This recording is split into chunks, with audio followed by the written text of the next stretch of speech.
Bonjour à tous, alors dans cette vidéo, on va voir notre première exploitation de Stack Overflow. Donc ce type d'exploitation, ça s'appelle du Read to Win, et donc on va voir ce que c'est en théorique, et ensuite je vais vous montrer un exercice de comment ça se passe en pratique. Donc la première attaque, ça s'appelle du Read to Win. Le principe, c'est que on va modifier SavedEIP avec l'adresse d'une fonction qui existe dans le binaire. Donc si on prend l'exemple d'un binaire qui ressemblerait à ça, euh, là on va modifier SavedEIP avec l'adresse de la fonction win. Comme ça, au lieu, à la fin de la fonction foo, au lieu de retourner dans le main, eh ben, on va sauter dans la fonction win et récupérer un shell. Donc ça c'est l'objectif. Maintenant, on va avoir deux étapes pour pouvoir le réaliser. La première étape, ça va être de trouver l'adresse de la fonction win. Donc pour ça, il existe plusieurs méthodes, mais l'une des méthodes les plus simples, c'est d'utiliser readelf, avec l'option "-s" pour récupérer les symboles, et on fait un grep sur la fonction qui nous intéresse. Donc là j'ai mis une image pour montrer à quoi ça ressemble en cas concret. Donc là on a récupéré l'adresse de notre fonction win. Donc maintenant qu'on sait ce qu'on veut écrire dans save2ip, il va falloir trouver l'offset jusqu'à pouvoir écrire dans save2ip. Donc pour pouvoir trouver cet offset-là, on va lancer GDB. Donc le GDB, son fonctionnement est assez simple, on fait juste GDB, notre programme. Ensuite, on lance le programme avec R ou Run, et là, au moment d'écrire quelque chose, on va écrire une chaîne de caractères qui est reconnaissable. Donc typiquement, moi souvent ce que j'utilise c'est 4 fois A, 4 fois B, 4 fois C, 4 fois D. Et on en écrit assez pour être sûr de écrire par-dessus save2EIP. Parce que comme ça, comme on aura écrit n'importe quoi dans save2EIP, le processeur il va planter et il va nous montrer à quel endroit il a planté. Là, typiquement, quand on envoie ça, il va nous dire « Oh là là, j'ai essayé d'accéder à cette adresse-là, sauf qu'elle n'existe pas. » Et cette adresse-là, c'est quelque chose qu'on lui a envoyé. Notamment, si on convertit 64 en ASCII, on peut faire ça tout de suite. Donc si je fais un Python 3, que je print le horde de 0x64, pas du tout, c'est le CHR. Hop, on se retrouve avec un D minuscule.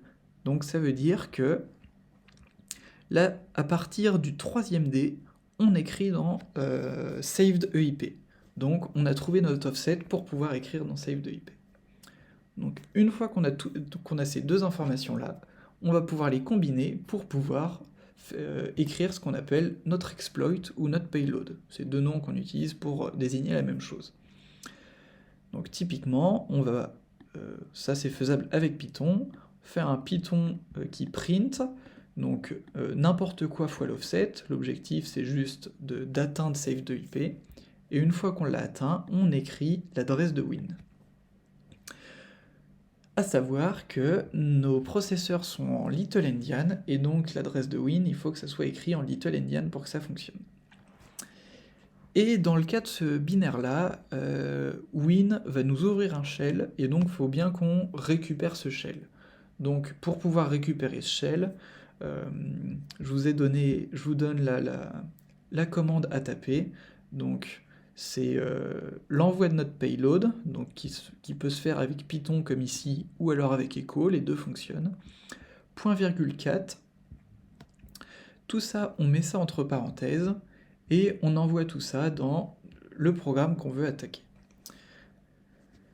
Donc, pour mettre en place ces pratiques, ces compétences, vous pouvez faire un git clone de ce repo-là, et dans le dossier precompiled, vous trouverez un binaire qui s'appelle read2win32, et du coup, l'objectif, ça va être de mettre en place cette attaque-là pour réussir à récupérer un shell.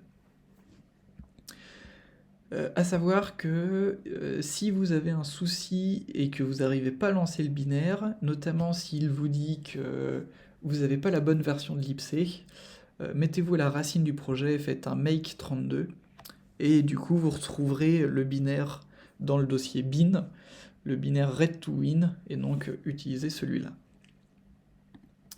Et donc maintenant je vais vous présenter la solution, donc mettez en pause si vous voulez chercher par vous-même. Donc là je suis dans le dossier precompiled, si je fais un ls, j'ai tout, et je peux lancer mon red to win en 32 bits. Donc là il me demande quelque chose, je lui tape n'importe quoi, et si j'ai mis assez de choses, j'ai bien un segmentation fault, donc ça veut dire qu'il s'est passé un truc pas cool à l'intérieur. Donc si je suis ce que je vous ai dit, première étape, je vais essayer de trouver l'adresse de la fonction win. Pour ça, je fais mon readelf de mon binaire, je grep avec la fonction qui m'intéresse, donc en l'occurrence la fonction win, et donc là je récupère l'adresse de la fonction win. Maintenant, je vais aller trouver l'offset vers cette qui nous permet d'écrire dans saved EIP. Donc, je lance GDB,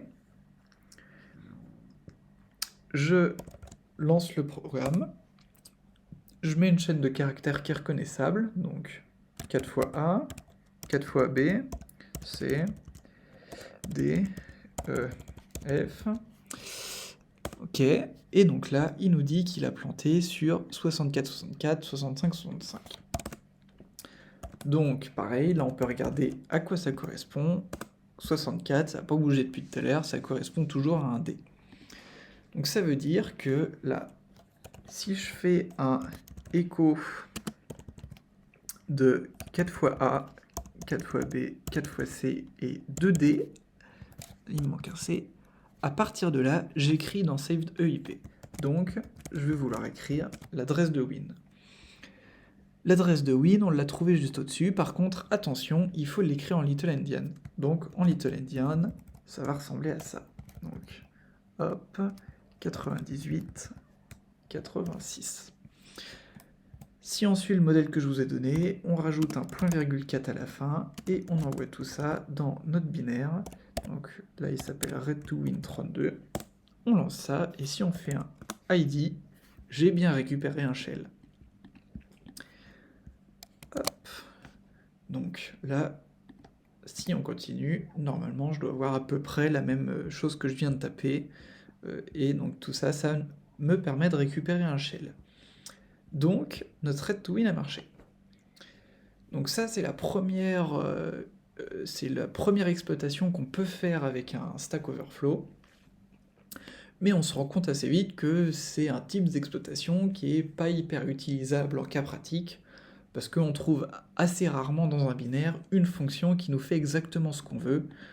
Du coup, il va falloir qu'on puisse regarder des types d'exploitation un peu plus compliqués pour pouvoir attaquer des binaires qui n'ont pas une fonction aussi pratique que celle-là.